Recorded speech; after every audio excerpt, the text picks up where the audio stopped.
Saturday mornings with Danny Baker on 5 Live.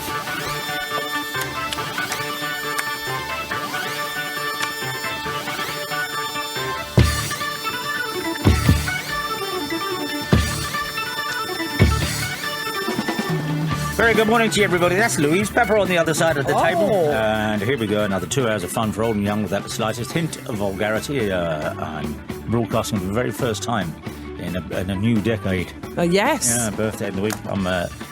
See, we got the yin and the yang of, if they'll forgive me, of guests today. We've got the surfer Luke Dillon. Mm-hmm. He's 22, doing the sausage sandwich game. What's the chances he's ever heard it before? You never know. The chances he's ever heard it. You say it's for old and young. And then you got Ian Hunter. Mott the Hoople's only in Hunter, if he doesn't mind me saying that. He's coming in at 10 o'clock, so, and Ian, he's slightly older. Ian's old enough to be my father. Really? Yes, he is. He was 78 recently. Yes, he is. Yeah, technically, that's no big deal, I'm old enough to be You're still young. I'm old enough to be Luke's grandfather. And there it is, and that's the generations handing over to each other within the BBC. So, very good morning to everybody. So, I know what you're saying. Well, come on, what's this day then? Because there's usually something. What do we celebrate? Other bureaus pass over. Well, this, I think, this might be something people want to send us photographs again of. I think. Because, and if I might just change the music here, I'm going to put on some epic music because this is a Roman thing. Oh, lovely. And it is now 1,984 years since the very first mention of the greenhouse. What? There's just, in Pliny the Elder's thing, in 34 AD, he mentions that the emperor likes cucumbers every day. Every single day. Doesn't wear fresh. Come on, where are they? And nobody could tell him what. They're seasonal. They wouldn't buy that. And so they invented a frame which they put what they call transparent stone over it. It wasn't quite glass. And the greenhouse was. That may not be the birthday of the greenhouse, but the very first mention of the greenhouse in literature. They had Romans. And they used to trundle them around into the sun because the emperor had to have his cucumbers. And the first mention of I know I ain't got a greenhouse. And we think we're so new and modern, don't we? And literally nothing new under the sun when it comes to a greenhouse. And I would love a greenhouse. Wendy's always wanted a greenhouse. We've never got around to it. It seems a complicated field to go into. Because I want one of those... we think they should look like a Wendy house, but with glass. But these days, you make a fool of yourself if you walk in and... Just seems to add extra stress. It seems to be yet another thing my mum has to turn to my dad and go... Oh, did we close the greenhouse? Oh, you got just another greenhouse. You have to open, you have to close, you have to... Oh, yes. What do you mean? Well, because if there's a frost, you have to make sure the greenhouse is shut. If it's too hot, you have to open it, otherwise everything wilts. And is that right? Oh, there's extra stress involved in a greenhouse, yeah. Can't you just open one? You can go in there and potter about and things. See, that's the thing. But there is no set. In my mind, I know what a greenhouse looks like. It is just it's just a glass house. But they're not like that a lot of the time. I like the ones you see on Gardener's World. They go in there and it looks like Margaret Rutherford used to. Yes, a proper. You can't buy those. Can you not? Not really. No, I don't think so. I don't. For the big money, you probably can. I imagine bespoke. Probably, and then you've got to have it installed, and then what do? You have to have floors and things. Anyway, but it was 1,984 years ago that we got the first mention in history of an actual greenhouse. But then there was no more mention of a greenhouse anywhere for 1,000 years. That's an undocumented past. Well, even who next mentioned? Hang on, 1,000 years. So who? 1,000 years. So, and then I've got it all down here. If you really, really want it, I can tell you all of this stuff. I was going for the Victorians. Actually, no, because they used to have 15th century. Oh, we gosh, come up virtually the 15th century, and then you get into the. Let me read one page ahead and make it. I know that you get into other stuff. But it was Tiberius who needed his cucumbers with his transparent stone. Transparent stone. It says here transparent stone selenite, crystalline variety of gypsum that could be split into thin translucent sheets. Know what I'm googling on the way? Huh? Yeah, no, that's so you might want to send us photographs of your greenhouses if you will. Is a cucumber frame technically a greenhouse? Because what they aim it's a little mini one, isn't it? Is it? Oh, well, let's see. We're into Peter Rabbit territory now. It's a whole new McGregor. So you may want to think about that if you've got Then we'll get round to the actual what we're doing in a second. Any greenhouse stories? Can anything happen in a greenhouse? I put it on as number 11, greenhouses. But you've been in one, right? Yes, many times as Have a child. you? I've had to take shelter in it when it's rained in the garden, run into the greenhouse. That's a lovely smell. Take shelter in the greenhouse in the rain. See, if this were any kind of audience, any kind of listenership, they'd have got together and bought me a greenhouse. I know I didn't mention it. Yeah, I know. My birthday, but next year, come on, audience, you really want to do something, get together, get some kind of crowdfunding thing going, and give the old boy a greenhouse. I'll broadcast from it. I can't say better than that. Oh, lovely. Why don't we go on tour and just broadcast from people's greenhouses? We've never had one. It's a secret sorrow. No. But standing inside one. Oh, during the rain, lovely. Oh, just if we could just turn this up. Could we just turn up the backing here just for a second, if we could?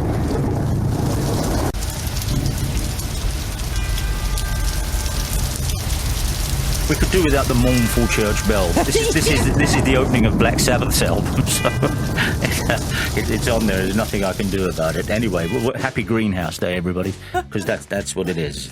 We're just announcing this greenhouse. The only other thing I want to bring your way here, King Canute is real, and he's always misunderstood because his idea that he held back the sea, it was him. Playing a joke on all his courtiers. He said, look, I'm not, because they were fawning too much. Look, there's some things even I could. No, the gag of King Canute trying to hold, it wasn't his ego. It was actually, it was a gag. It was a gag. Oh. It was a gag. It was a tremendous gag. One of the oldest. It's old as a greenhouse, that one. And but his skull is in Odense. Why is it there? Because that's where he lived, wasn't it? Oh, okay. It's not one of ours, was it? No, it wasn't one of ours. And I don't know if they claimed it in some war or something. But King Canute, I only know King Canute and things like that from the book 1066. Yeah, there you go. Why wouldn't you? But I read that in the week, and it didn't give any more information. King Canute's skull is in Odense. And he just left it there. Go there. He used to leave it there when he wasn't using it. So what are we doing this morning, Pep? Well, aside from greenhouses... number 1, mysterious houses. Yes, mysterious houses. Now, did I say this the other? I don't think I did.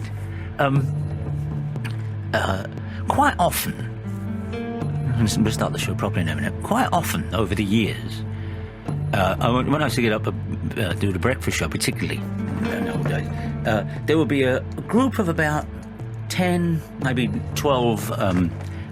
And I thought they were Chinese, a group of load of men used to stand on our road, and I thought, and they would be picked up in minivans, and I thought, well, they're they're workers, obviously, and there's a big estate near us, and I don't know, maybe they're going off whatever it was. And over the years, I've seen them quite often.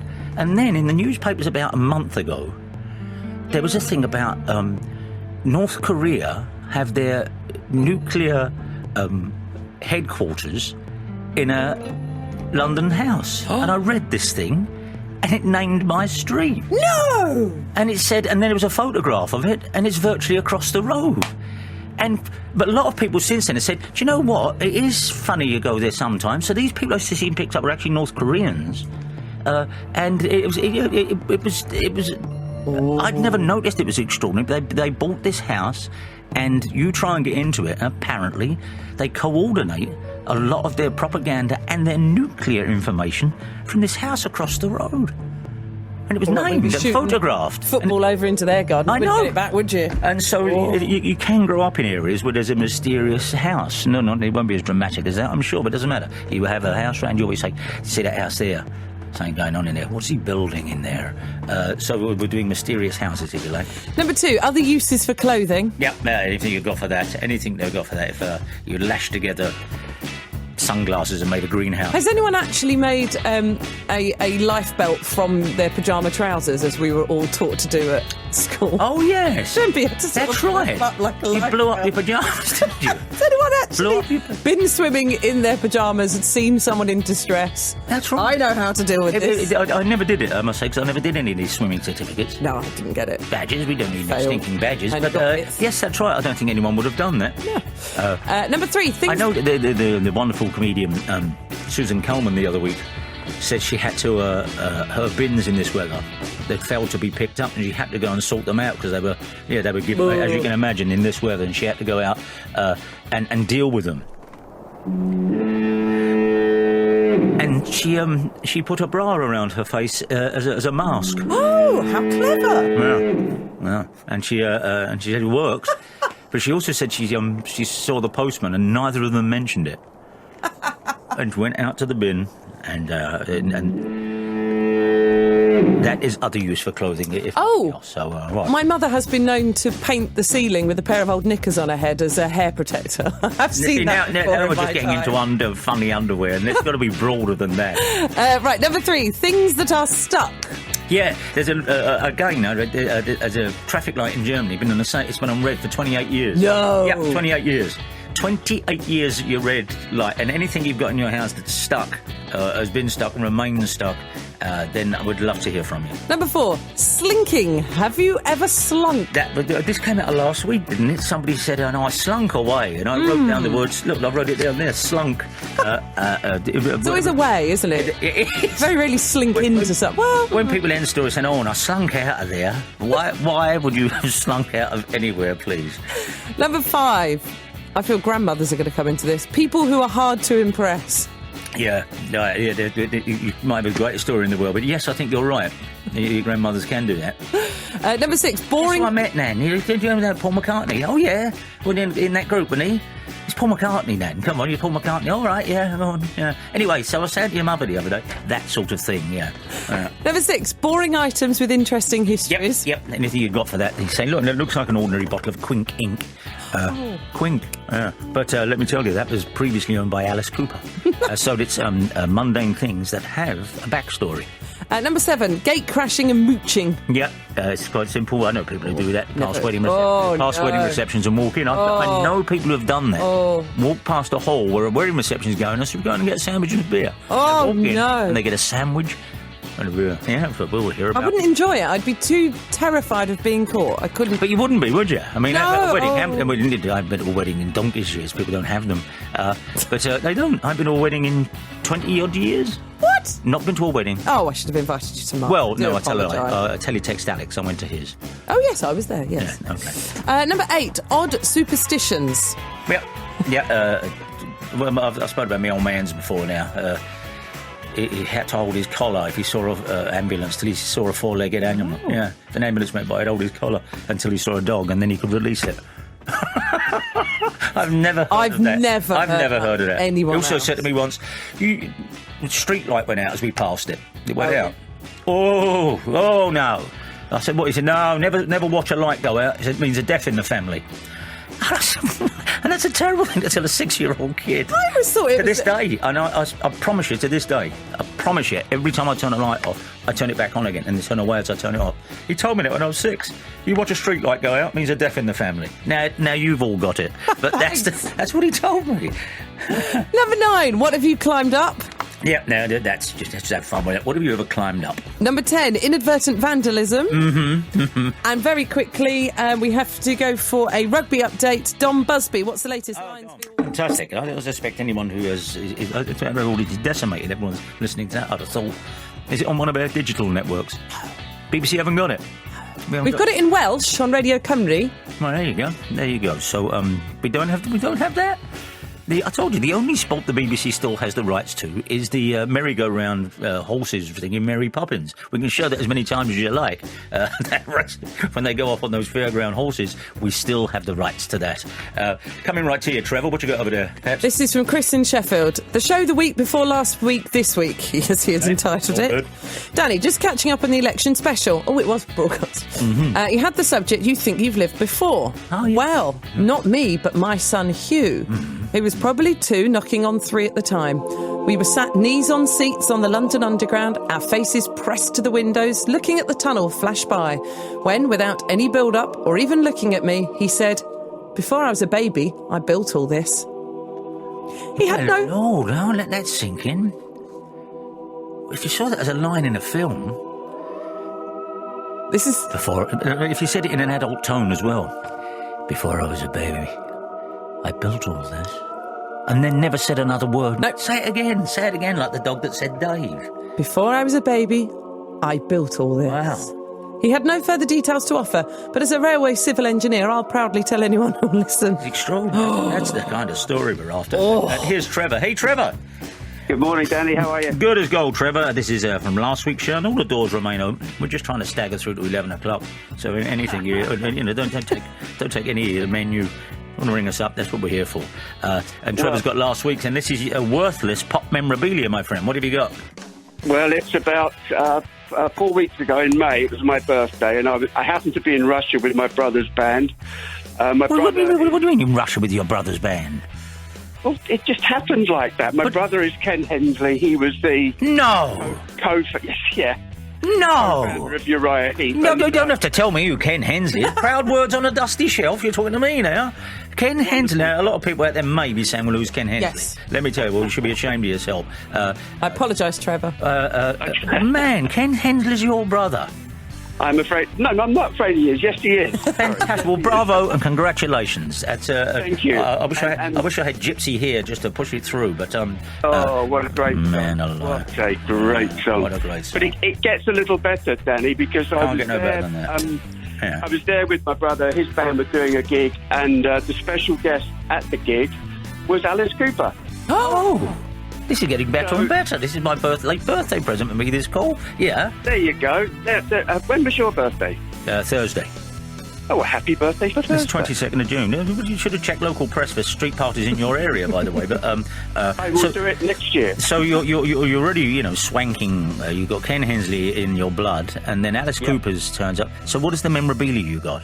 Well, what happened was the day before, obviously, there's the sound check and all that good stuff. So I'm at the side of the stage taking photos and just having a generally good time when Alice and his wife Cheryl walked over, stood in front of me and sang me happy birthday. Did they? Oh, no, absolutely. You didn't whip out your phone and record that, because in the bootleg market, hang on, a bootleg of Alice Cooper singing happy birthday to Ken Hensley's brother. I see pounds. Yes, but let me tell you, it was two lines. Can I sing it? Sing happy? Well, I think we're all aware of how happy. And we have to pay No, they have their own one. Cheryl wrote... Oh, I see. I see. Oh, for a moment I thought we was going to have to pay that old woman in Idaho £1,000 every time you mention it. You know how it goes, do you? I do. All right, here we go. There's a brand new Alice Cooper song. There we go. Absolutely. Go on then. This is your birthday song. It won't last very long, at which point they turned around and walked away. Oh, bravo, Alice Cooper. That's why it's Alice Cooper. That's why it's very... Well, Trevor, thank you very much indeed. That's a worthless pop anecdote in the memorabilia section, except it was laden with jewels. Uriah Heep founder Ken Hensley. I was going to say your face when he said my... Yeah. Oh, yeah. Proud words on a dusty shelf. I shall play that when I get home. We're coming right to you, Marty. Give us something over there. Well, in fact, this appropriately for your birthday, Tracy has sent in an email. I'm sure for anyone who's never heard the show before, it's never normally this orgy of self-congratulation. Danny, I'm doing you a birthday horoscope for your 60th as a gift. Oh. Goodness me, it explains a lot. Okay. Here's a little bit. Your son is in Cancer. Mm-hmm. He weighs words carefully and is tenacious. Oh, it's a real one. Yeah. I'm only used to spoofs. A calm and discreet nature. Tender, thoughtful, sensitive and impressionable, and likes group life. Weaknesses. Humble. Timid. Oh, man. Changeable. Indecisive. Oh, no. Lazy. Oversensitive and prickly. Easily influenced by family. Your moon in Aries. Autonomous, emancipated, courageous, self-assured, energetic, ambitious, enthusiastic. Ooh-wee. Your weaknesses: impulsive, domination, aggressive, impetuousness, constant changing of jobs. This is. They But see, this is the sort. all contradict each other. I was just throwing enough at the wall, isn't it? I know. Mercury in Gemini. Hang on. A quick and alert mind. I think we'll go with that. Yeah, but this is occasionally you might say likes the colour blue. Oh, this is very true. I do like the colour blue. Always on the search for novelty. Enjoys movement and commotion. Facility with the spoken word. Bail out. And likes writing. Bail out. It's They all contradict each other. but equally, because I'm on and there's only a few of us, and you all know what I'm talking about out there. I think there's only 100 people in the country, and I'm one of them, born on the cusp.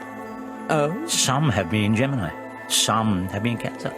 Some have me in Pyrex, the test tube babies. Thank you very much indeed. Anyway, thanks for that wonderful deep reading. Here's Marty. Hey, Marty! Martin! Ha ha ha! I've got Marty with the N on the next line. We're still doing that. Good morning, Martin. Hello, hi Danny. Hi. Good as gold. Now, this is wearing famous people's clothes. Oh! Go on. Yeah, it is.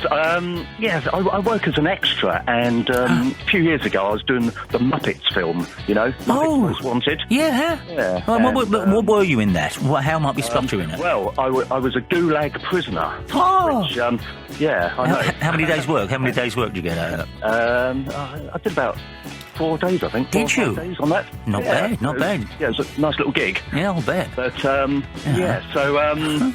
we were given, it was supposed to be Russian gulag, which is, not really Muppet style, but... No, but I'm aware of the scene. I know the scene, yeah. Oh, you are? Okay. Oh, well, we were given these, pretty rough outfits, and it's supposed to be Siberia, so I was given this Russian hat, and looked inside, and it said Bob Hoskins, enemy at the gates. Oh! So, and so you've worn... Well, we've got it there. If I hand you the photo, can I say at half-time, All Blacks lead the Lions 13-8? There you go. And then I pass you. Now, where... Oh, there you are! And that's see, you're great in it, and it's a lovely, you've got it's just, you're hogging it, if I might say a little bit. There's a little bit of eyes to camera there. But that hat you're wearing is Bob Hoskins... Yeah, wow. It's Bob Hoskins' hat, which I wore in a Muppets film, so... But you positioned yourself, I might say, well done. You're right behind the Muppets. Yes! You're in that donut. You're not getting out of that there. Beautiful. I was where I was told to be, Yeah, wow. Martin, we'll get round to your CV again in a second. I don't know if you know, always a good trick. If you're in a crowd scene, always affect a limp. That means you leave last. You see? Okay. You become the one with a slight limp, and you clear shot last. All the crowd go off, but you're the one behind. Oh, it's beautiful that. All right, I'll remember that. Please, a limp always give you that couple of extra seconds screen time, which make all the difference. Affect a limp. Thank you. The only trouble is somebody else might have that advice, and you get an entire cast of limping extras. They've all got a bad Progressively. But what else might we have seen you in, Martin? I've done quite a few things. I might be in Poldark tomorrow night, actually. And where would we spot you in Poldark? Possibly as a prisoner. Okay. A prisoner of the French. I was going to say, Captain Poldark's gone out of France at the end of the last episode. Is it? I don't. I am a fan. And Martin, you ever had a couple of lines of the last speaking part? I've had 1 or 2 little lines, very short lines. In what? In fact, I had a very short line. It was a 1-word line. Good. What was it in? This was in The Crown 2, 2nd series. And that word was? Sir. And I got it right, I remember that. That was you? No. That was you? It hasn't been on yet. No, I've seen the rushes. I'm privileged. I'm in the business. Don't forget that. I was walking down a corridor the other day at Pinewood, and somebody said, "Come in here. Look at this guy say sir." The whole place was a problem. Thank you, Martin. I appreciate it. And all the best for the work, my friend. Thank you for that. He's worn Bob Hoskins' hat. Here's Alison. Hey, Alison. Good morning. How about that fella, eh? He's a regular De Niro, and he's hiding his light under a bushel there. I know. Alison, this is getting things stuck. What do you have? Yes. Right, it's July day 1977. Mm-hmm. I was 1.5 playing in the kitchen, and somehow I managed to get one of those, the cake tins where you push the bottom out. Yes. Wedged round my head, across my mouth. Couldn't get it off. Mum was panicking, couldn't get it off. You see, both Peps and I have laughed here, and of course it is very distressing, but nevertheless it is one of those things you only see in doctors' waiting rooms in cartoons. Yes. Well, it gets a bit more interesting. My mum couldn't get it off. Yeah. The nurse who was visiting the next door neighbours next door couldn't get it off. Mm-hmm. So at some point in this drama, they decided to phone the fire brigade. Oh! Turned up at my house, full fire engine. And managed to get it off somehow with a massive set of pliers. Good grief! That was wedged then. It was. What is your memory of it? Well, I have no memory of it at all. And if somebody told me the story, I wouldn't have believed them. But somehow or other, the Coventry Telegraph got hold of the story. Did they? Came round, did an interview, took a photo. Oh, man. Oh, your mum pointing sadly at the cake tin. Yeah, the thing is, that night, that's it now, of course. You'd be all over the papers. They'd be saying, this cake tin, may know, it's the last taboo. We're going to talk about cake tins that are not sufficiently grease-proofed.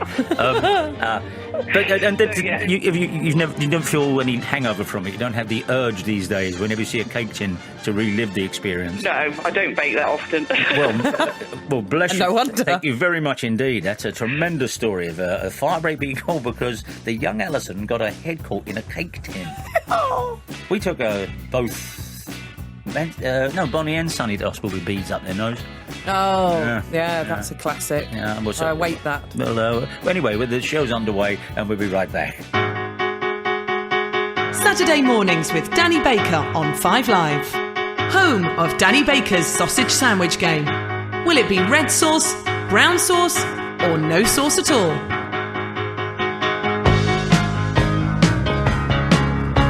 It's coincidental to our guest in half an hour's time. Who wrote this, by the way? Oh! This is a Mott the Hoople song, yeah, and Ian Hunter joins us at 10 o'clock. But in the meantime, Ian Hunter will be the first to admit he's 78, and now someone literally... This shows you the breadth, the scope of the show, because number one surfer Luke Dillon joins us, and Luke's 22. You'd be the first to admit that, Luke, wouldn't you? Yes, I would, Danny. 22 years old. Well, firstly, bravo on that, my friend. And you're injured at the moment? Yeah, I've got a little knee niggle. And then that's it with the surfing, is it? The knees is the thing? Yeah, the knees and the ankles. You've been surfing 14 years, since you was 8. Yeah, Dad introduced me down at Tolkien in Newquay, and then I haven't looked back since. That's it. So what is the deal? Because I used to go to Newquay 100 years ago, and is it unique in Britain, the waves at Newquay? Yeah, well, being in England, the waves aren't quite as good as everywhere else in the world. But, No. But yeah, we get waves all year round, so it's as good as training anywhere else, really. And when you first left, you mastered Newquay's coast, and the first time you went abroad and saw some bigger ones, did you think, oh, okay, yeah, okay, is it that big a jump once you start going to international ones? Yeah, so it's not really the wave size, but the wave power. So in England it's quite soft, but I went over to France when I was younger, and yeah, the power difference is quite a lot. It surprised me as a little kid. When you're in competition, and forgive me, I ask the biggest, dumbest questions, but generally I don't know, of course not. When you're in competition and it's your go. Out you go, if that's what they call them, goes. Out you go. How long are you allowed to wait till you think, here's one? Or do you think the one after this is the one? How long are you allowed to pick and choose your wave? So the competitions run in heats, and then it's like a 50% go through, 50% get knocked out. Yeah. And then you have 20 minutes in which you can catch up to 12 waves, and then your 2 best count. Oh, okay. All right, okay. And that's the luck of the draw, though, is it? Because you might see the next fellow come up and think, oh, yeah, look what he's got. I mean, you've got no control. Yeah, you've got no control over that. Yeah, so you just kind of wait for the best one you can, but like you said, sometimes you just watch other people be in the best spot, and you watch them get your wave, and you think, damn. No, man, I didn't really. Of course, it's got by nature going to be as random as that. And do they check your trunks? Do they check what you're wearing? Are there limits to what you can wear out there? No, it's all up to you, personal preference on the water temperature at the time. And then I'm in the shortboard category, so I think it's anything smaller than 7 feet. See, I like to walk up the longboard and hang off the nose. Come down for a surf lesson. Yeah, I've done any lessons. Check me out on YouTube. I've virtually pioneered the sport in this country. And where do you go between heats? When you're on the beach, the thing's underway, or wherever you are. Where do you go while you're waiting? So the hardest thing is just to try and watch the heats all the time, because it can be up to like 4 or 5 hours before you're in. Yeah. So you just try and relax, go for some food with some friends, and then you typically go and watch it about an hour before. Oh, is that right? So while it's underway, you can go and have something. Is that the only sport you go out for dinner with your mates in the middle of it? No, cricket does that. So anyway, we'll come back to this in a second, Luke, because there's plenty to talk about here. We're going to find out who's playing the game this morning with you. Here's our friend Russell. Hey, Russell. Hi, Danny. Happy birthday. Thank you. Bless you, Russell. So you know what they say: catch a wave, and you're sitting on top of the world. By the way, you ever surfed? Well, I'm from North Devon, so yeah, I did a bit of surfing back in my teenage days. You're a shoe-in. And did you have your own board? I did, but to be honest, I never really caught the passion for it.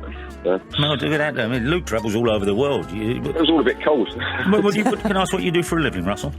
I'm in the army. Are you? Oh, man, where are you at the moment then? Oh, you may not be able to tell me that. You probably can't tell me that. I can totally understand that. Some people, when they come on here, we've had a lot of spies. People ringing up from Belgrade and saying I'm over here as a heating engineer. They always are. So, Russell, who are you playing for this morning? I'm playing for Barnstable Town this morning. Barnstable Town? And yeah. How are they doing? They finished 17th in the Southern League Division 1. Wow. 7th tier. Right down there. And do you go? Do you go a lot? When I get home, I do like to pop down to a match now and again, yeah. Okay, well, good. And I bet you even tried to play for them, haven't you? I'm not quite that good. Okay. So you've got Barnstable Town, and now here's Sue. That's Russell. Sue, good morning, Sue. Morning, Danny. Happy birthday. Bless you. Just in case people are wondering, it's not actually today. It was 48 hours ago. But we're still... Yesterday didn't happen, by the way. Yesterday didn't happen. It's such a special one, Danny. It has to last more than a day, doesn't it? It was... I won't... I'd love to hijack this show just to reflect my own personal views, but we can't do that on the BBC, as you know, if you listen. Sue, you ever surfed? I was actually giggled when you asked Russell that, because I thought if you ask me that, I'm just going to keel over laughing. The only thing I've ever surfed is the World Wide Web. Well, me and you both. And we'll come back to Luke in a minute to ask him about this. And sometimes, especially obviously abroad, you see those people now, and this is not to confuse the sports, I know what Luke does, they have those surfboards with sails on them, and they go up and spin round. Oh, yes. And that's good. Yeah, kite surfing or something? Kite surfing. Luke, do you kite surf at all? I'm too scared. You're Luke Dillon, you can't. But, especially when I go in Florida, they go out there and they haul up that sail and around they go. I bet you've never felt more alive, but it's an odd perambulation. Sue, who are you playing for today? I'm playing for Cheltenham Town. Oh, this is Barnstable v Cheltenham. This is the one we've been waiting for. Now I'll come back to Luke. Luke, I take it you've never heard this sausage sandwich game before, have you? I've just I listened to it last night for the first time. Did you? Who research? Well done. Yeah. Well, you can see you're just sitting there, man, and you're just paddling along on your stomach here, because all you've got to do is answer the questions. Only you can possibly know the answer if it's right or wrong, because you're the subject. So, and by trying to anticipate your answer, we got Russell here for Barnstable Town. And what rank are you in the army, Russell? I'm a sergeant. Are you? Sergeant Russell. That's terrific. That is absolutely terrific. Yes, Sergeant Russell. Have I got any, yes, I have.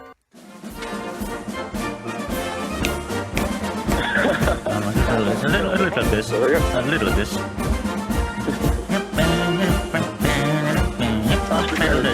I know, but I can see your old knees are going now. You're giving it the old Billy Dainty on the spot. Here we go. So I know we're loading it in Russell's favour, but it is Armed Forces Day today. Well, that's very appropriate. You're with us, Russell. That's a given. What do you do, Sue? I'm actually a retired lady of a certain age, Danny, but I spend my time now designing cards for the craft industry. Do you? And what did you retire from? I was a police officer, Danny. Oh, this is one of the great punch-ups. Army v Police, they used to televise this game. They did. Luke, you wouldn't remember it. Literally before Luke was born. It used to be on a weekdays, one of the few live football matches ever broadcast, the Army versus the Police.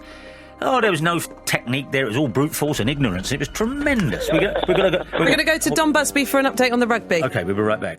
Do you remember the Police v Army games? The rugby, yeah, quite a bit. Army Navy's a big one, but not so much football. Yeah, it was a football match in the afternoon, so a right old punch-up. Anyway, here we go. Right old punch-up. That's as I remember it. My dad said, oh, no, it's going to be a good game, this. Right, here we go. Let's knuckle down, everybody. The first question for Luke. And goes to you, Russell, for Barnstable Town against... You're right over there, Pet? Yeah, I've got a tickle. Okay. Now, the first question, Luke, this requires a little bit of mental arithmetic while I'm talking, not much. It's not one of our more complicated ones. But Russell, I want Luke to think of his door number. The door number, right, his door number. Do you have a door number, Luke, or a name? Yeah, I do. Okay, good. Russell, I'm going to think of his door number, right? And when Luke Dillon thinks of his door number, if it's a single number, that's fine. If it's a double number, it could be 22, right? Or even a treble number, 222. We were talking the other week, nobody knows what the highest door number in Britain is. Nobody knows. Anyway, Russell, I'm going to ask Luke to add together his door number. So if it's 22, he gets 4, right? If it's 57, he gets 12, yeah? Okay. When Luke Dillon adds together, or it may be a single number, when he adds together his door numbers, it's between 1 and 6, 7 and 12, or it's higher than that. If he takes his door number, and we won't ask what it is, otherwise he'll get all the teenage surf fans outside begging him for autographs. But it comes between 1 and 6, 7 and 12, which would be mine, you see. Mine's between 7 and 12 if you add together the door number. Oh, so is mine, yes. Is it? Mm-hmm. 1 and 6, 7 and 12, or it's higher than that. If he takes his door number and adds them up, what do you think, Russell? Well, there's no rhyme or reason to it, so I'm going to go straight down the middle and say 7 till 12. Well, what would be yours? I know you'll be FPO, as they used to say. Mine would be... Be what? Mine would be a 7. Oh, it's sevens. When the 3 sevens clash, as Coulter almost said. Sue, you are left with higher, actually, because he could live at 85, and then boom, you're in clear blue sky. Or he could live at number 1, which gives you 1 to 6, or higher than 7 to 12. What do you think, Sue? I'm going higher, Danny. Oh, yeah, you think, okay, again, we won't ask, we won't pry. But Luke Dillon, think of your door number. You add the actual individual numbers together, or it may be a single number. Do you get a number between 1 and 6, 7 and 12, or higher than that? The answer, please, Luke Dillon. Between 1 and 6. Is it? Oh! Can I just ask you, is it a single number then? No, it's a double. Oh, I'm so curious. Tell someone off the air, because I'm on the edge of my seat. What could that be then? What could that be? So she's at 22, could be 4. It could easily, be, but we don't know. What's that number reveal anything? It's 0-0, Barnstable Town 0, Cheltenham Town 0. Okay, a good old scoreless draw on the sausage sandwich game. Now, I don't know whether Luke wishes he was at Glastonbury right now, because this is a topical show, if nothing else. He may be wishing he was at Glastonbury right now. Do you wish you were at Glastonbury right now, Luke? I watched the show last night with my girlfriend, and I did kind of wish I was there. Did you? Yeah. All I was seeing on Twitter was people saying, "Get on with it, Radiohead." That's all I saw. I don't know. I've got no dog in that fight, but I see a lot of people saying, "Yeah, I know. Yeah, but you don't open with a long, slow number." Alice Cooper wouldn't do that. Mott the Hoople wouldn't do that. Luke agrees with those. Anyway, here's something I'm going to play, Luke. I'll play it for everybody here on this. If we turn this up, listen to this.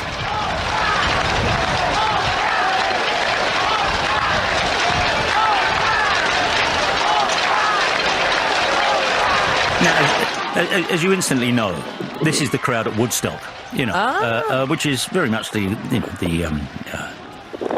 festival that Glastonbury wishes it is every year.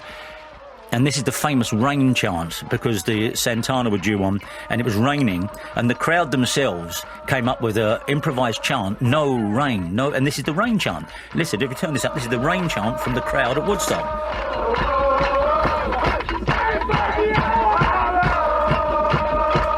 Something, ain't it? Could do with this at the rugby, apparently. Well, it's falling down. Is it? Rugby, yeah. Well, never mind the Corbyn thing they're doing at the moment. This is a crowd chant. This is the crowd at Woodstock. This is the crowd at Woodstock. And so I'm going to ask Luke now, because we'll get round to a question about this. That is the crowd at Woodstock in the background. Now, Sue, you've got first go on this, because Luke's like he's 22.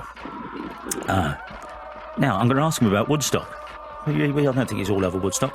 Yes, I bet he's got a really good handle on that. Well, that's them. Therein lies the game, you see. I'm loving the rain chant behind us.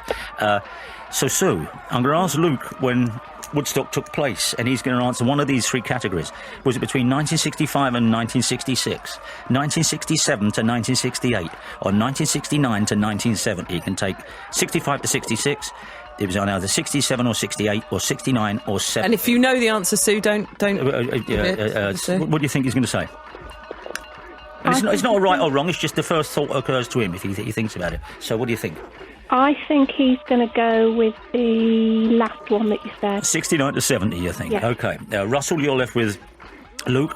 Please don't Google it, Luke, because it's not a right or wrong question. It's just when you think it was. 65 to 66 or 67, 68. It was in one of those years. What do you think? I'm not even sure myself, so Well, there you go. I'm going to go 67, 68. Okay, now a little more of the Woodstock crowd. And by all means, join in wherever you are.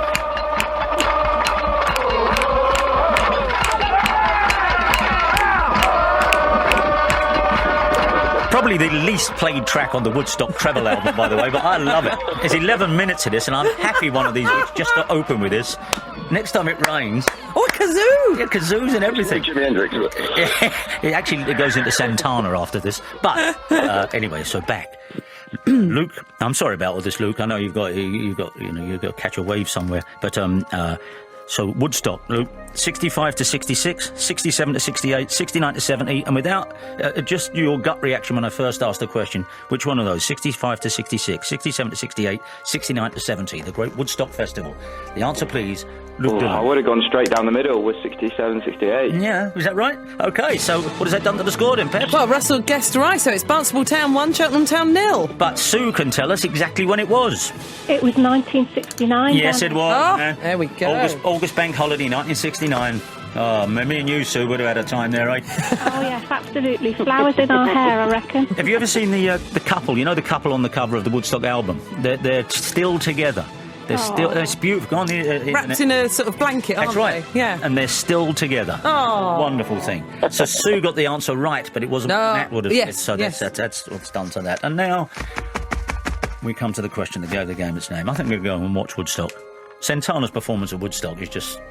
and it's not like anything. Ian Hunt will be in a minute and he'll confirm that. A lot of people go with Alvin Lee and all that, but no, it's Santana's film. Where were we? Oh, yes, the sausage sandwich game. Can you water ski, Luke? I've never tried. This is so... I'd have so curious about the other... I'd have thought you said, yeah, it's pretty much the same thing. I mean, you never water skied? No, have you? No. Yeah, but I'm not Luke Dillon, you know. Nobody would raise an eyebrow and say, well, I'm a baker. I'd have thought you'd have done it. I thought you'd be a YouTube sensation if you put Danny Baker on skis. Do you know what, Luke? You and me, we should both... If this were a TV show, we would go tomorrow morning and film you and me both. And we would. And we'd say, well, look, you've never done it, I've never done it. And the music will go... and there we'd both be. Power her up, put her in gear, let's go. I know, and I just do mine with a green screen behind me showing me going over dolphins, through volcanoes. Oh, wow, man, we've got to get that together. When we get our TV show, Grandad and the Kid, here we go. So, he comes back to the beach, and just like it, you know, there's Annette Funicello and all the gang having a beach blanket bingo on the beach, so, you know, and so they're all having a party. Out come the sausages. The kids are doing the Watusi on there. They put on, you know, a Wipeout by the Safaris. Jan and Dean, the little old lady from Pasadena. It's a happening place. It's happening. And the sausages come across, and Luke's handed a sausage sandwich. Russell... He looks at the sausage sandwich, and for once, the beat of the ventures is not distracting him. He says, OK, it's good, but it could be better. Russell, does he ask for red sauce? Does he ask for brown sauce? Or go with no sauce at all? What's the score at the moment, Peps? 13-8, All Blacks 13, Lions. No, in this game. Oh, God, sorry. About the rugby. It's been drilled into me. I couldn't less about the rugby. The nation's hanging on this. Do you know they're interrupting the rugby game to bring the score of this to the people in the stadium? Yes, they are. They are. Interrupting the game right now, folks. Sausage Sandwich game is 1-0 to Barnstable. 1-0 Barnstable. It is 1-0. I don't know why it's taking place in Philadelphia, but there it is. It's been so drilled into me. Who is... If we ain't broadcasting, who is broadcasting the rugby right now? Channel 4? I don't... ITV? I bet ITV have got it. Pipsqueaks, Reeveasts. Anyway, Barnstable Town 1, Cheltenham Town 0. The game that matters. We did. So, Russell, is it red sauce, is it brown sauce, or is it no sauce at all? Well, I would only go for what I would do, so it'd be brown sauce. It's very rash of you to go straight there, but Sue, come on, Sue, I want you to win this. Well, thank you, Danny. Your red sauce or no sauce at all? I'm going to go for red sauce. It's a straight red v brown fight. Last week was on the rare no sauce at all. To see if it's twice running. Luke Dillon. I don't know what you kids are doing these days with the sauces. In my day, that it was just anything that didn't give you scurvy. Luke, I hand you a sausage sandwich. Do you ask for red sauce? Do you ask for brown sauce? Do you ask for no sauce at all? The answer, please, Luke Dillon. I'm going to go with red sauce. Yes! Sorry, Russell. I know. That's, what's the score, Peps? It's 1-1. Barnstable Town 1, Cheltenham Town 1. Or to look at it another way, Army 1, Police 1. Yes. Now we need a tiebreaker. Hang on. I ain't got a tiebreaker question. 2 seconds, everyone. 1 minute. Let's put the crowd back on and I'll find out. I'll come up with a question. Hold on. I found one from the other week. I'm tempted to ask this question. This must have been the tiebreaker I read was, has he ever been to a pole vaulter's wedding? That's not going to work, is it? That was Nathan Douglas. Hold on, let me think of a question. All right. Okay. Here we go then. The question, it falls to Sue. A moment ago, Sue, I asked Luke, whether he wished he was at Glastonbury. He said he watched it on TV last night and thought he wished he was there. Yes. But has he ever been? Yes or no? There's only a yes or no to this. Has Luke ever been to the Glastonbury Festival? Yes or no, Sue? I'm going to stick my neck out, Danny, and say no. Never been to Glastonbury. Luke, he was watching it on TV last night, like everybody else, saying, come on, Radiohead, let's go. There's people out there. You're entertainers, But you wished you were there last night. Have you ever been? The answer, please, Luke Dillon. I've never been to Glastonbury. Look at that. I'm sorry, Russell, but what would you have said, Russell? Would that have been your answer too? I would have said no as well. I do apologise, Russell, because you're out there on the front line keeping us all safe. But then so was Sue for most of her career. But well done, Sue. Fair cop. Thanks, Russell. Well, bless you, Russell. Thank you so much for taking part. Sue, well done. You get what everybody who wins the Sausage Sandwich game gets. Our very best wishes. Thank you very much to Russell and Sue. So, Luke, what are you in training for? What's the next big one? There's a competition in Chile, in South America. Well done. In 4 weeks' time. It's extraordinary. I'm looking down here. You've been to Indonesia, Hawaii, Costa Rica, Brazil, Panama, the Azores, the Caribbean, Morocco, all across Europe. This is not like, this is the sport, isn't it, if you're going to do something? Well, yeah, down in Cornwall, it's either surfing or rugby, really. Yeah, but no, you made exactly the right choice. I really do find it. Derby's a lovely place to visit, but whether you want to spend your career there if you're a surfer, I don't know. Come in and see us one of these weeks, Luke, because we could we get some jump leads in to give the show just that Radio 1 extra appeal that we're all looking for. Thank you Thank you very much, Luke. I appreciate your patience with us. No, not at all, man. No, not at all. What's the matter? What? Before the jingle, may I say All Blacks 18, Lions 8 currently. Once they start doing our updates, we'll do theirs. Thank you very much, everybody. And now the show's own jingle. Good morning, everybody, it's the Danny Baker Show, radiating out across the airwaves. Come the sunshine or the rain, come aboard the Danny train. We'll kick our slippers off and throw our cares away. What better thing to do than have a jolly jape or two? Don't touch that dial, there's nowhere else to go. Come and join a happy session, wave ta-ta to the recession on the Danny Baker Show. Take it away, Danny. Normally do, Wisby, but... as Wisby said, sunshine, the sun came out. Well, no, that's because, you know why? Because we had the no rain chant from Woodstock before it. We'll be back with the mighty Ian Hunter in a second. But a successful novelist, a body at the bottom of the staircase, beyond reasonable doubt. The new podcast phenomenon from BBC 5 Live. Download and subscribe now.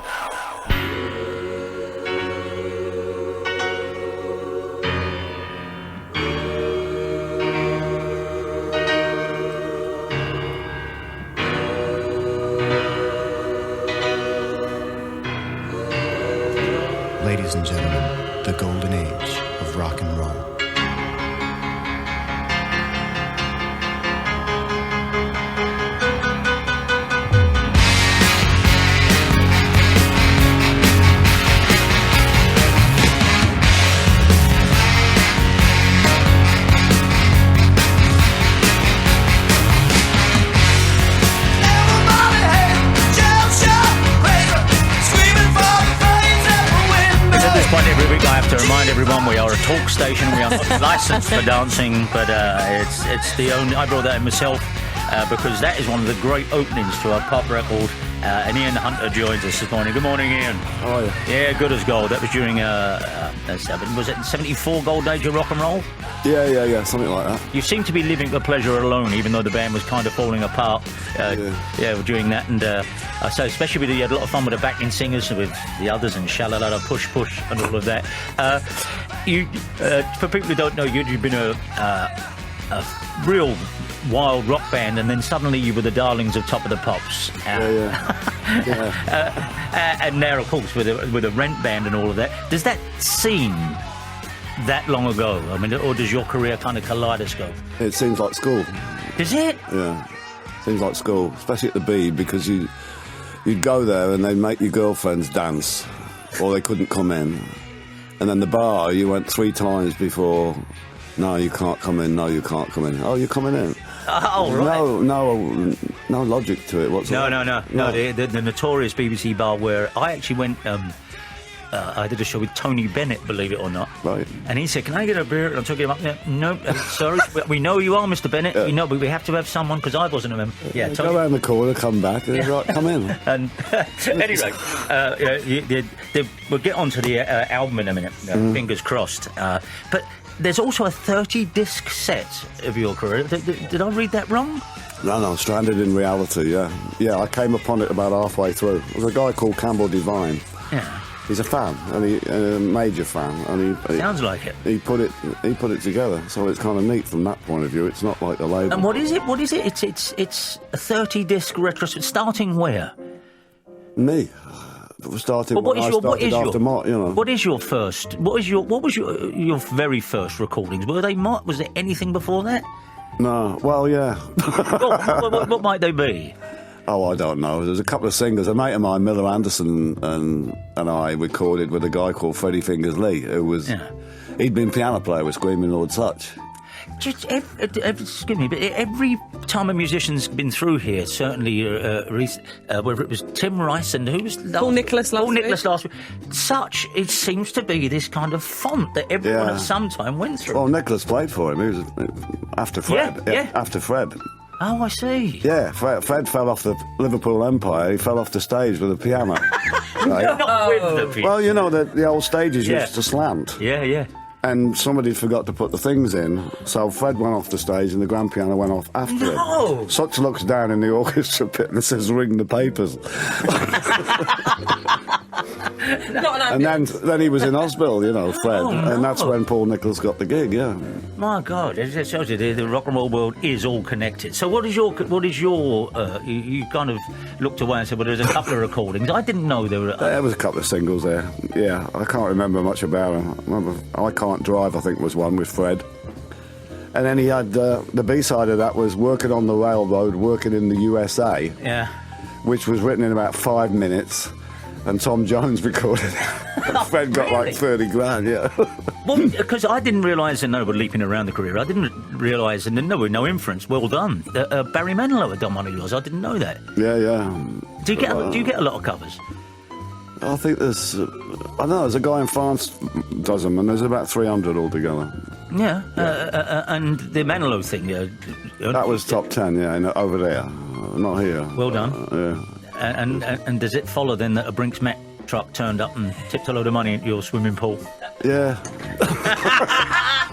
I know Nick Lowe says, because he wrote What's So Funny About Peace, Love and Understanding, did very well with Elvis Costello, and then they put it in the soundtrack to the film The Bodyguard, the biggest selling soundtrack, and he just okayed it, and he literally said that. He said, and then one day this truck came up. Yeah. I said, well, we ain't figured out all the money, but take this in the meantime. Yeah. So covers is where it's at.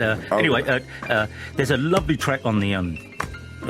amongst many on the new album, because every time you're interviewed it comes under the shadow of Bowie, which is, I think it might have been played out a bit, we all know that, what he did for you, but there's a lovely track about Bowie on the album, Dandy. Dandy. Mm-hmm. I take it you weren't close to him in the last few decades, but no. Were you stunned when he passed?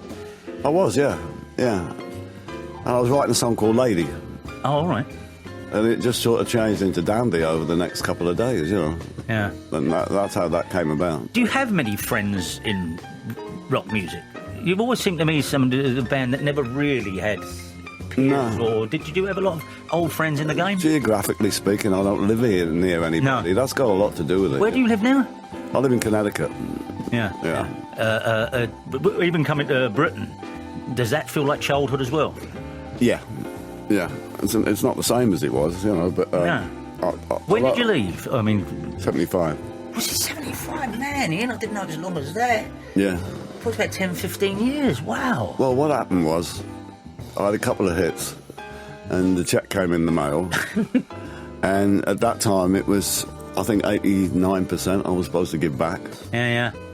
And I thought, I didn't have that much confidence in my own abilities. I thought, a couple of hits, that's about it, so I thought I'll try and hang on more of this than whatever it was. It was 30 grand a cheque, and I would have kept 3 had I stayed. So you went. And did you plan on staying this long? No, of course not. No. But I was married to an American lady, so there was no problem going there. And it just, it develops. The band, the kids, everything just starts moving around a little bit, and before you know where you are, you're ensconced. Yeah. It's a lovely part of the world. Of course. Oh, well, no, bravo, by the way. I often, on the show, lament the fact that I didn't do it when I had the chance many years ago. But I'm absolutely serious. Well, Stan Tippin said exactly the same thing, and I don't know if you know Stan, but he was Mott's original singer, and he became the tour manager in Sade and all these other people.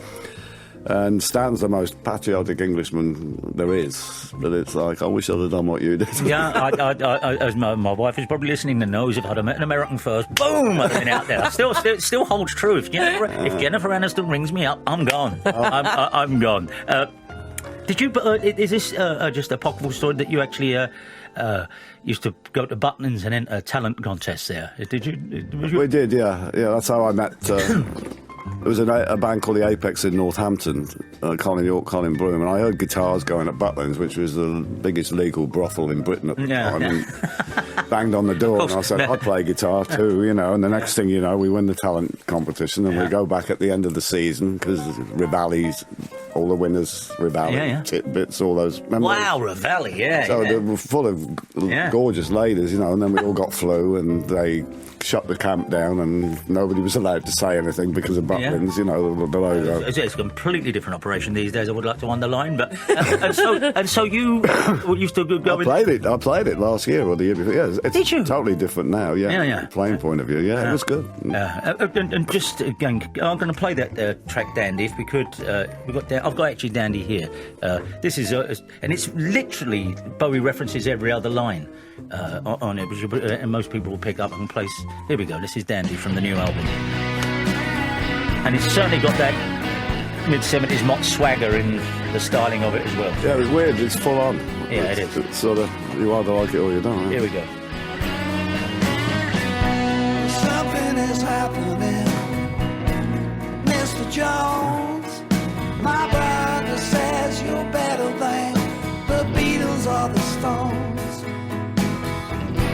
Saturday night, Sunday morning, you turned us into heroes. Can you hear the heroes sing? Dandy, you're the prettiest star. There ain't no life on Mars, but we always thought there might be. Dandy, you opened up the door, you left us wanting more.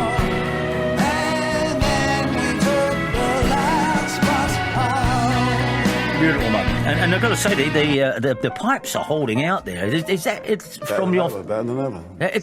But do you do? Is that from the family and that? Because that's a strong note you're hitting there.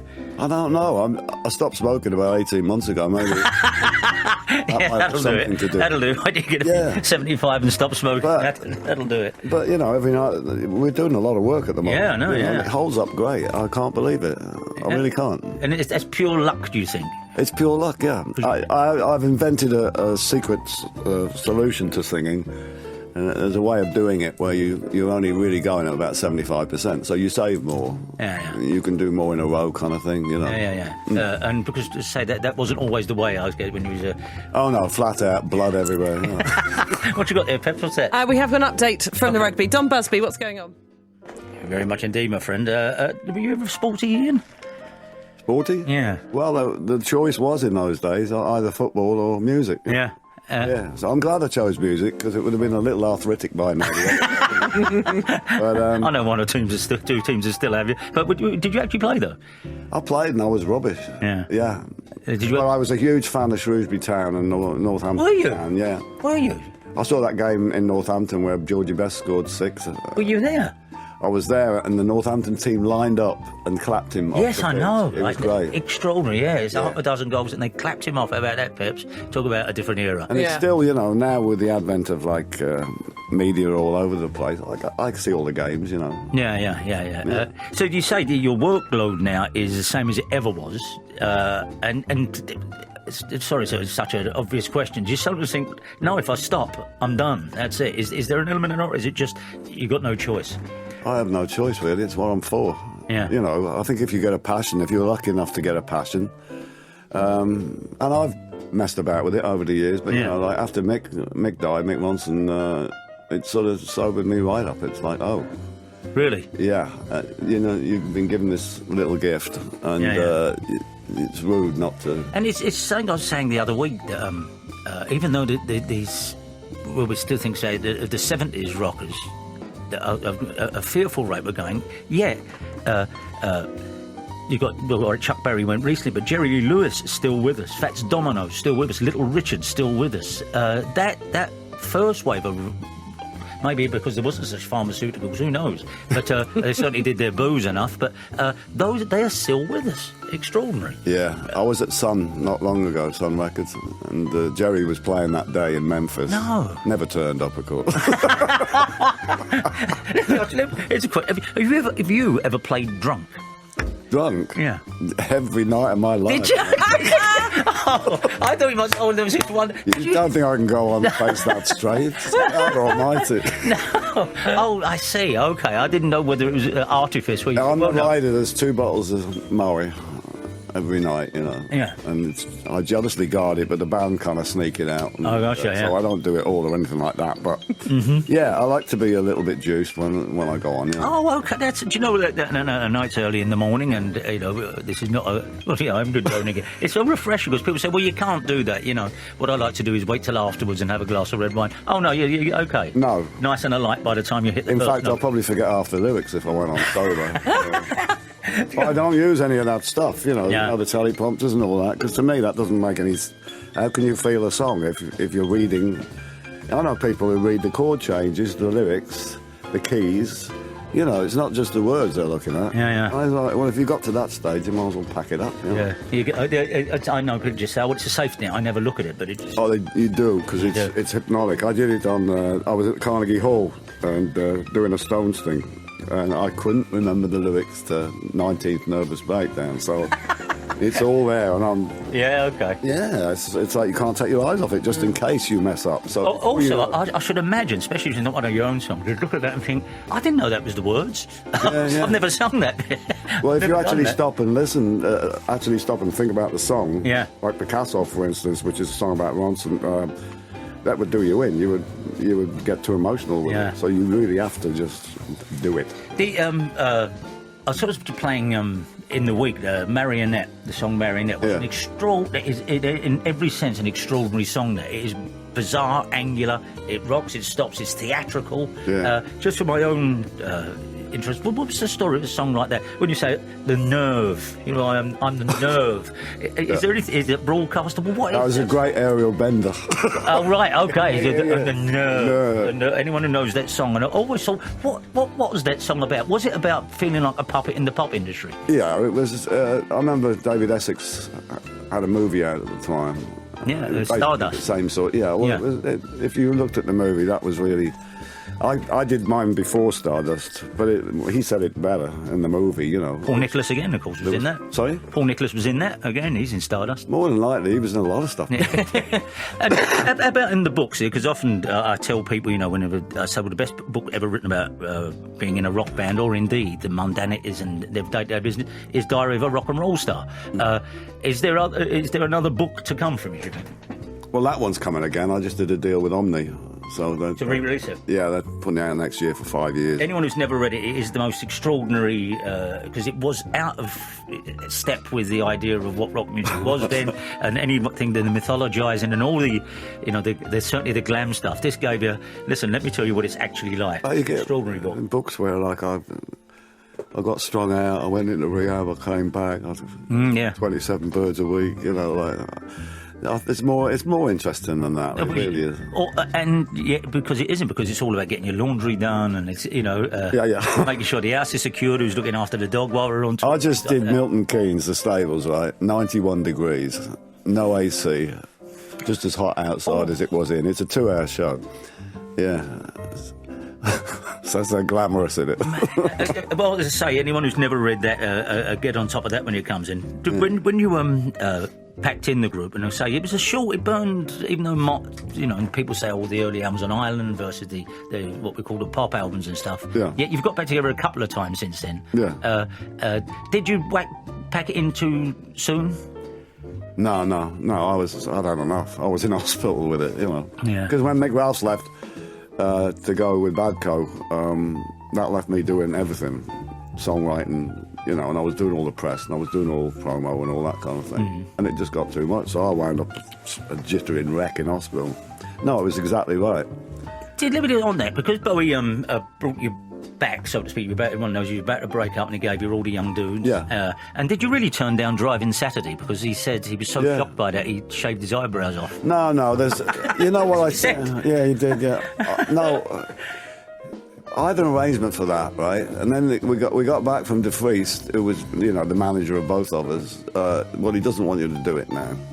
Oh. At the same time, De Vries was telling him, Mott don't want to do it.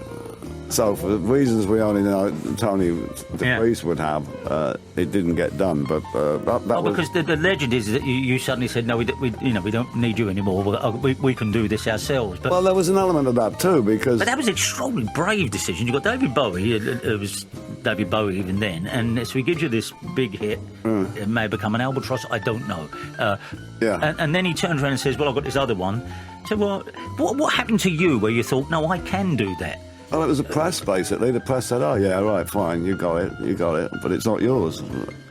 So, for 9 months, Mick Ralphs and myself, now we knew the level. Yeah. We'd been behind one, we'd been in the studio with one, you know. But how do you do that going from, you know, they're fairly unfocused, if they said the word, I want the early Mott albums, then you have this hit. Yeah. Was it suddenly a matter of thinking, oh, OK, I'm going to ignore, you know, perhaps the easier option of just doing long solos and, you know, pleasing my core audience, and thinking that's how you write a hit? It was actually sitting down to say, this is the formula. Yeah, there is a formula, and it doesn't mean you're going to write a hit if you know the formula, but there is a formula. I mean, I had about 5 in a row. Yes, you did, yeah. And but to get to that, I watched the amount of... I never realised how hard it actually was. Yeah. And when I watched David work and Mick, it was, OK, I've got to up the ante, you know. And a part of it was desperation, because it was a factory Monday morning if nothing else happened, you know. Because in those days, if you didn't have a hit, you know, you had a great audience for maybe 18 months, and then it started slipping. You had to have radio as well. And we knew that this was the time, if we were going to break. Otherwise, we were just going to be in the backwater, and then it was going to fall to pieces, you know. And as I say, the audience you had before that were, you know, you'd been on bills with all the other, you know, whether it's Deep Purple or Hawkwind and all of this. Yeah. And then all of a sudden there you were in all the gear, all the makeup. Well, that's Pete Watts' fault. And all the gear. But it worked, and people thought, wow, these are a happening band. And yet, I take it you all came off stage, wiped off the makeup, and said, well, it's a living. Perfectly ordinary chaps. You know, perfectly ordinary. It was, It's to say, look at especially some of the old Top of the Pops stuff. David, you know, like they used to say, De Vries used to say, I hate it every time you open your mail, because I used to chat a lot in those days in between songs, you know, and David was like this other alien creature, and apparently was expecting me to do this. No, But you haven't got much Connecticut in your accent. Is that? No, I guess I was too. I think if you go under the age of 20 anywhere, you probably pick it up. Yeah. But I can't do an American accent to save my life. Let's talk about the other trademark. When did you first start wearing dark glasses all the time? It was at the beginning of Mott.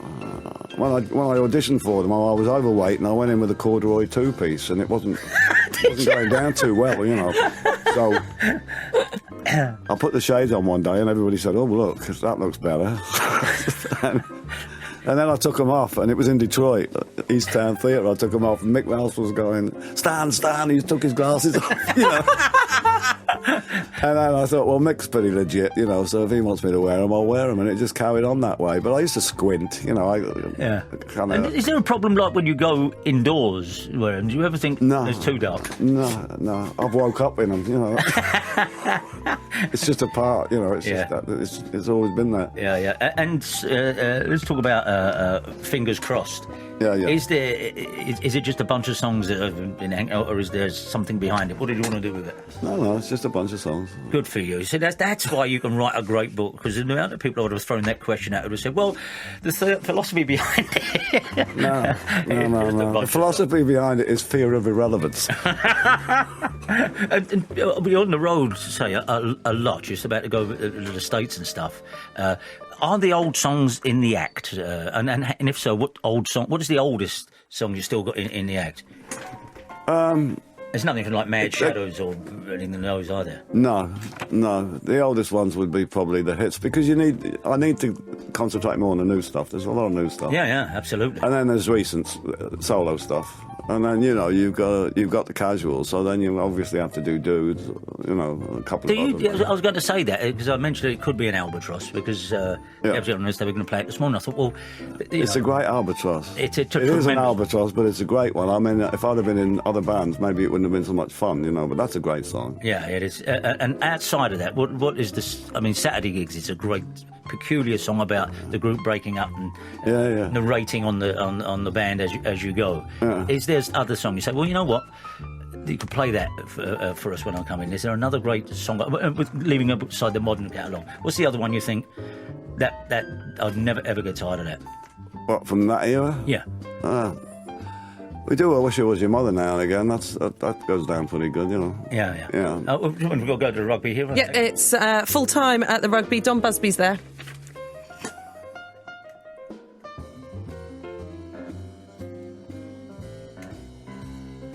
I've got to mention this. What's that? What's this here? Oh, man alive, look at this.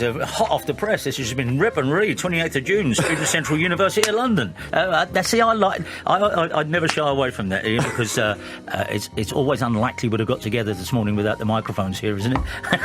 Always. Is that just added, or is that your next one? No, that's one that's about 100 short. That's why I'm here. If we know nothing, if we know nothing else this morning, it's a bunch of songs. I don't want to be irrelevant, and let's get the gig out there. Why wouldn't you do that? Why wouldn't you? I'm talking about the back catalogue there. Yes. And is there another Mott gig, or is that done there? I mean, what's the stuff? Well, really, I mean, Pete and Buff have gone. They've left the building. So, but would you ever trade under that? I mean, you said it is unfair because we're talking 40-odd years ago, and you've had as many albums out since. But I wouldn't want to really comment on that at the moment. Yeah. But there's certain business left undone. You never know. But I really don't have a comment on that, Danny.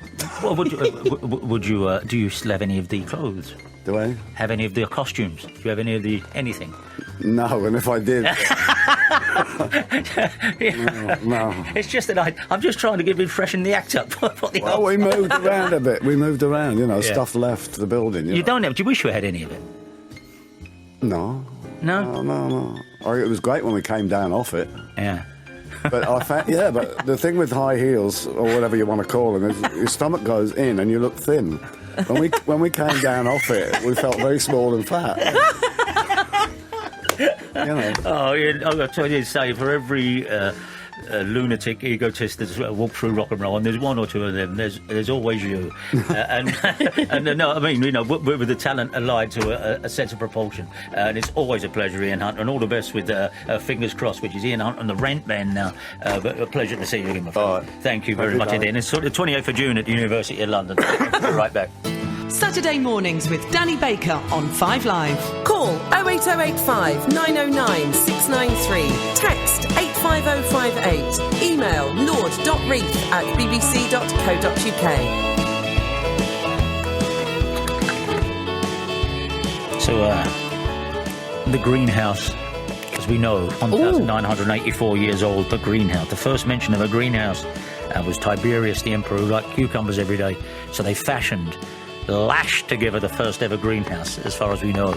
And then it wasn't mentioned again for 1,000 years. And if you're listening to the first 2 hours of the programme, Peps and I were talking about... a subject that's inexhaustible, the greenhouse. What you got there, Pep? Karen from Norfolk, who says she's just upstream from the Potterham Bridge. Oh, are you really? Yes. You have a pilot to get you under there. So she is... Potterham, she's your favourite person right now. It's not quite a greenhouse story, but a polytunnel one, which is surely the modern version of Tiberius's cucumber hothouse. Mm-hmm. My husband and I are long-term listeners of the show, and about 5 years ago, we were listening on a Saturday morning, and you were constructing a house out of the rooms listeners had got themselves accidentally locked in. Yes, we did. As we listened, we were out in the garden putting the finishing touches on the newly constructed polytunnel. It was a bit chilly, so we worked inside it, pulling the door closed to keep the wind out. Yes, you've guessed it. One of the finishing touches we hadn't got round to was fixing the door handles on the inside.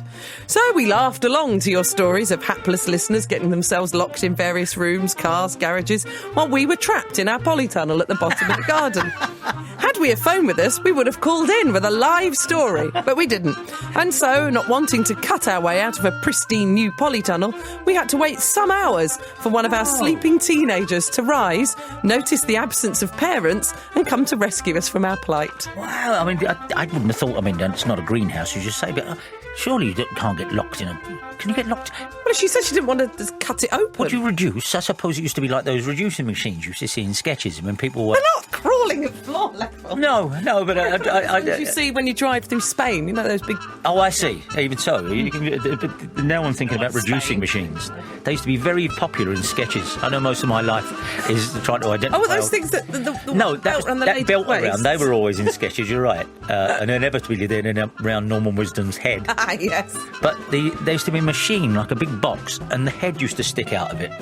And in there, you lot of steam or something. They were very big, old-fashioned hell spas. Just to see the head at the top.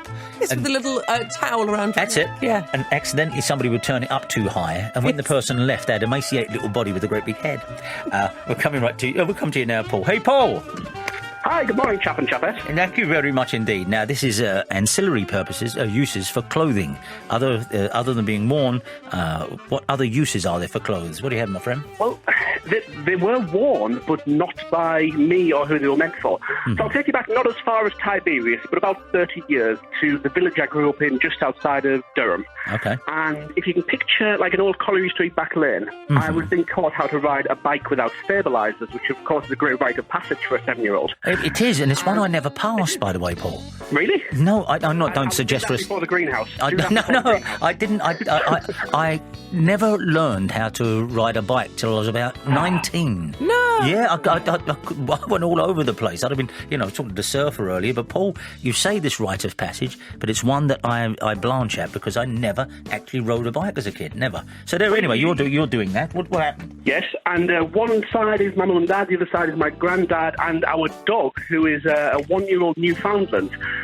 You may have seen Newfoundlands. They look like small grizzly bears. I know. Yeah, absolutely. They're quite conspicuous in a little village outside of Durham. Mm-hmm. So I was riding my bike up and down, and then Janda, the dog, spotted a car on the other side of the road. Mm-hmm. She ran over, and she was knocked over. Now, it had a happy ending. She went on to live a long and very lazy life. Nice, isn't it? But, of course, we took to the vets, and at the vets, she got one of those big Elizabethan rush collars. Oh, yeah. On. And we were told by the vets that to sort of bandage her little leg wounds, we had to put bandages on every day and take them off every day. Mm-hmm. Now, of course, this takes A, a long time, B, expensive vet fees, and C, we didn't have a supply of bandages. However, my mum, being being excellent at improvising, she realised that her 7-year-old son, whose fault it sort of was in their skewed logic, had a lot of tracksuit bottoms. Now, bear in mind, this was about 1987.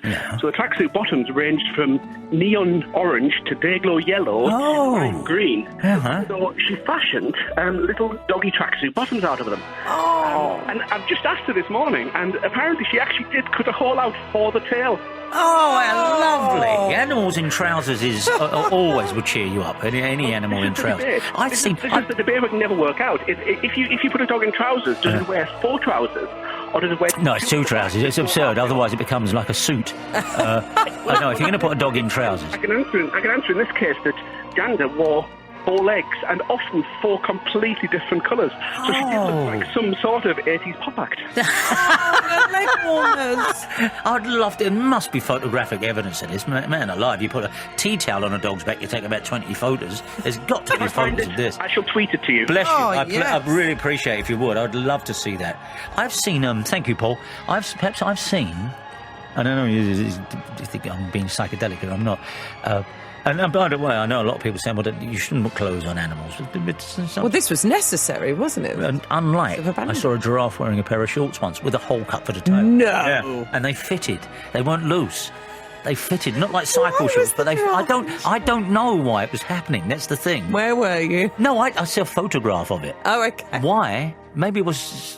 Oh, no, they had an obsession with putting clothes on animals in the past, didn't they? Like the 70s. Like chimps' tea parties and things. They were always... the PG-13. Well, way back to our... But the chimpanzee, but the giraffe getting measured up for a pair of shorts. Maybe it was in a cultural society. What angle to put a sometimes, giraffe?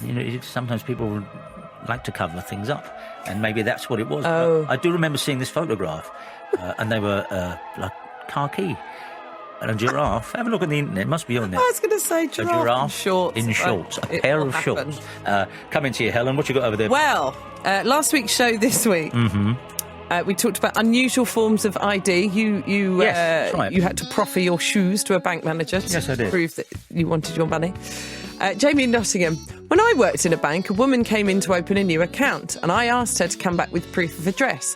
She duly obliged the next day when she popped in with a Polaroid of her, quite clearly putting her key in her front door.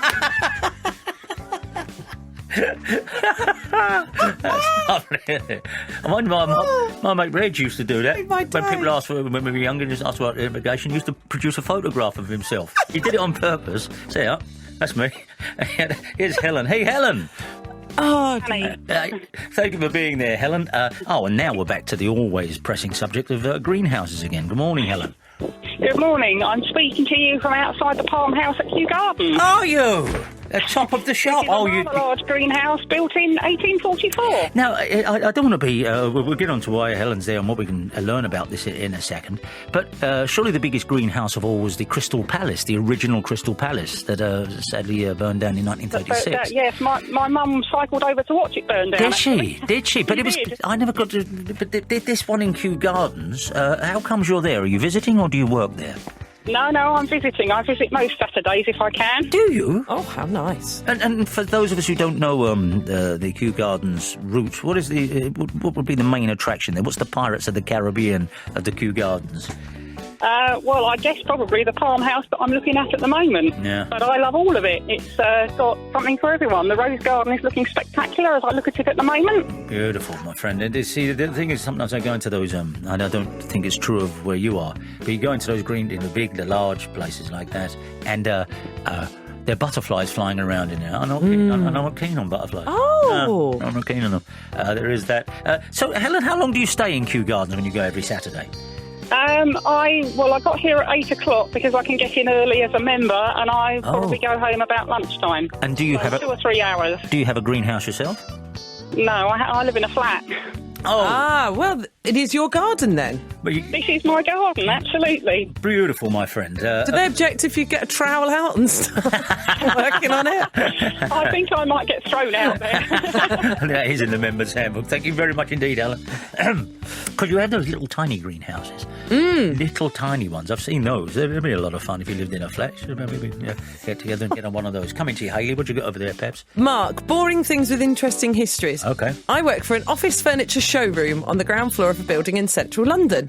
I run seminars there, and often as an icebreaker I ask people to introduce themselves and tell us something surprising about them. A lady at the back who'd come in with a walking aid said we might be surprised to learn that she used to dance in that building. That's when she told us the showroom used to be the studio for Ready, Steady, Go. Oh, I know this place. I now take my guitar to work so I can play in the same building as the greats. Oh, isn't that strong? It's now a furniture showroom. That's if you exactly the perfect example of that. Something that you say, well, you know what I said. I say, well, you know, as I said earlier on, that bottle of Quink. What's that? So you know what? That Quink there was the ink used to sign the American Declaration of Independence. It's a long shot, but it's just mundane things with something of a history behind them. Here's Hayley on getting things stuck. Hayley! Hello! Thank you for being there, Hayley. Very good morning to you. What do you have for us? What's stuck? This was a couple of years ago. I was babysitting for the very first time, so big pressure. Oh, yeah. My now stepchildren, who were 7 and 5, and all had gone incredibly well. I was making lunch. It was a very serene scene. I was feeling very proud of myself when all of a sudden lunch was disturbed by what I can only describe, Danny, as banshee-like screams of my stepdaughter. Now, the reason I was looking after them was because my partner, a police officer, had been called into work for a meeting and couldn't do the deed himself, basically. So it was a desperate time to call for desperate measures. So I ran downstairs to see this poor little girl cupping her cheek with a purple welt on it, and through the sobs and hysteria telling me that her little brother had thrown a marble at her. He was nowhere to be seen, which is pretty standard. He never is when there's mischief afoot. But I could see a boy-shaped kind of movement underneath his duvet. So I demanded he come out and was met with a very robust no. Now, they'd never had to try my patience before, so I thought I could afford to be a bit dramatic here. And upping the ante a bit, I kind of did a bit of a roar and come on, come out now. And was told, OK, fine, but only if you don't look at my feet, which I thought was an odd request. So he's going to come out. How old is the little boy at this time? 5. He's 5. I'll come out. 5. And providing you ignore my feet, right? Absolutely. Okay. An odd request, but I was desperate to resolve the situation before Dad got home. So he said, I'm not interested in your feet, I'm interested in you, now come out. So he wiggled out, and suddenly I saw the problem. He had quite clearly been into his dad's police equipment, and he had handcuffed his feet together. Oh no! Wonderful! How brilliant! Rigid handcuffs. How brilliant! Oh, those rigid ones, so not the little old-fashioned chain ones. These are the proper police ones, yeah. No, these are definitely the business handcuffs, so he'd left them. Basically, my partner had left them at home for the weekend because he was due to move stations and had nowhere to put them in the interim. So they wouldn't have been at home any other time, but were there that weekend. And you, in your debut in looking after these children, find yourself within half an hour looking at one child who has a big welt from a marble on the face, and the other who has handcuffed himself by the ankles. He's ankle cuffed it's all going himself. Incredibly well. And what happened? So I asked, how long have they been on your feet? Of course, I've been upstairs doing lunch, and they'd been on there about 40 minutes. So pretty bad parenting on my part there. And then, of course, the next thing was to look for the keys. And where were the keys? Oh, with their father in the meeting about an hour away. No, that's his fault that I'm saying. You're blameless. He leaves handcuffs in the house and goes out with the key. And the punishment, well, that was easy. The 2.5 hour wait for Dad to come home. Oh, no! Wow. It's just such a lovely image of a kid finding some handcuffs and thinking, hang on. Just knocking them, asking them not to. Surely, you know. Oh man! And I take it turned out all right. He found it did. I mean, I obviously I had the fear for those two hours that the neighbours would have come round and see that I may have locked my stepson in handcuffs. I didn't think outside of stag night pranks, Hayley, that people actually got locked. I've never heard of anyone got locked in handcuffs. So this morning we've had somebody who got a pot stuck on their head and the handcuffs thing. Life as a we need a toe stuck up a bathroom tap. That'll be the next one. Hayley, thank you very much indeed for that. That was just wonderful. I enjoyed it. Talking of stuck. Mm-hmm. It's reminded me when my brother Simon was a toddler, I think. I will get a text to correct me shortly from my mother. He put a whole boiled egg in his mouth, but couldn't do anything with it. So he came out to my mum. He'd got it in there sideways, and of course his little mouth, he couldn't force it out, and he couldn't swallow it. So my mum had to get a teaspoon and chip away. Right, fortunately, we've got a field recording of that moment right here, of course, which is I've been waiting for weeks to do it. Here it is. Here's the moment it was actually freed.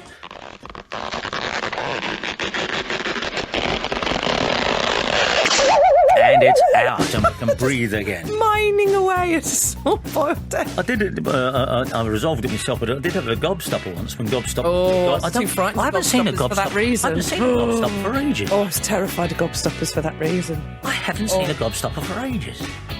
In the middle of a gobstopper, we'll get on with the show in a second. In the middle of a gobstopper used to be a little tiny seed.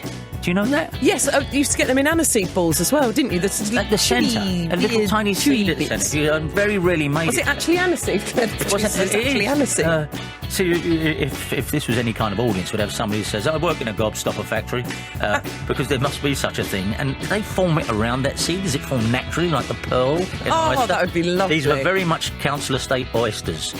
You'd have that in the centre of it. But you could rarely get there. Anyway, the point is, I got them lodged in the back teeth and couldn't shut my mouth. A lot of people have said you should have left it there. What you got over there, Peps? People who are hard to impress. Oh, go on. And what did I say? Grandmothers. Gail in Colchester. Morning, Dan. My husband's grandmother was the epitome of a person who was hard to impress. She died in her 90s, having lived her whole life in Blackheath and Bexley Heath. Oh. And never liked Kent. Yeah, I can see that. We do look down literally physically on some areas. When my children were 4 and 7, at her husband's wake and at various family gatherings thereafter, she was heard to say in my earshot, if there's one thing I can say about her, them children are well turned out. I had to take it as a compliment. It was the closest I got to anything. We in Deptford, when we first moved to Deptford, the house in Deptford, the neighbours, on one side there was an old lady, Maud one side, she was like 90, and Ethel was the other side, she was 89. And Maud couldn't bear Ethel, and Ethel couldn't bear Maud, but they were very civil to everybody else. Remember Ethel saying to us once, see, Maud thinks she's better than everyone else, which is exactly what Maud used to tell us about Ethel. But she said, but she's not. She said, but because when you were young, this street used to be quite a posh street, and you weren't allowed to walk down this street unless you had your gloves on. And she used to often come down here with her gloves on, and that was the worst thing you could think of saying to her. And when I put this to Maud on the other side without telling tales, I said, do you just walk down the street without your gloves on? Who told you that? She went, well, I know who told you that. And as she replied to it, she went, I know who told you that. Don't take no notice of her and her mother. And she nodded. Now, she was 88 then. This war, we might do that next week. Wars that have been raging between people for donkey's years. What you got over there, Peps? Last week's show this week, worthless memorabilia. Mm-hmm. Hi, Danny Louise. This is Paul in Bishop Auckland. I was listening to the podcast and have 2 very worthless pieces of memorabilia that have stayed in my possession for around 2 decades. The first was liberated by myself from the edge of the stage at an EMF gig at Newcastle Riverside. Zach Foley was using a Budweiser bar towel to wipe down his guitar, and I pocketed it as a memento. For a number of years, I used it to wipe down my snooker cue. But I now have a place on a bar in my house. Secondly, I have a pair of combat trousers cargo pants, or whatever you call them, that I was wearing the night I went to a gig by the Sex Pistols bass player Glenn Matlock and his band in Darlington. Towards the end of the set, a mosh pit-style scenario ensued as they ran through some Pistols numbers, and during Pretty Vacant, a non-malicious forehead made contact with my mouth and spread my lip across my face. Naturally, very casually says this, when I went to Glenn's dressing room after the gig, Believe me, that's not quite as bespoke as you might. This was picked up upon, and as I explained the incident, Glenn personally made me an ice pack for my mouth and signed my said trousers, which still carry the blood spatters. They live in a box alongside some other signed stuff that is probably equally worthless. Well, next week we will do when people of note came to your rescue. That's in Glenn Matlock's favour there. Here's Phil. Hey, Phil!